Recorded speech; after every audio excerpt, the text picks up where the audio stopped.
Hi friends, நீங்கள் பார்க்குறது Tata Tiago ZX plus diesel. இது மாடல் பார்த்தீங்கன்னா 2020 மாடல், சிங்கிள் ஓனர். இது வெறும் 76,000 கிலோமீட்டர் மட்டுமே ஓடி இருக்கு. வண்டியில் பிராண்ட் நியூ டயர் போட்டிருப்பாங்க.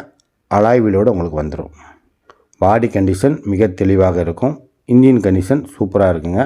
வண்டி எடுத்தால் உங்களுக்கு எந்த செலவுமே ஆகாது. வண்டி 1 லிட்டர் டீசலுக்கு 24 கிலோமீட்டர் மைலேஜ் கண்டிப்பாக கிடைக்கும். வண்டியில் ஆப்ஷன் பார்த்தீங்கன்னா 2 air bag, power window, power steering, ABS, 7 inch touch screen மற்றும் reverse camera, seat cover, interior எல்லாமே மிக தெளிவாக இருக்குங்க. இந்த வண்டியோட விலை பார்த்தீங்கன்னா 5,10,000 ரூபா கோட் பண்ணுறாங்க. இது ஃபிக்ஸட் ப்ரைஸ் கிடையாது, நெகோஷியபிள். இந்த வண்டி பார்க்க வேண்டிய இடம் மீனா கார்ஸ், மதுரை.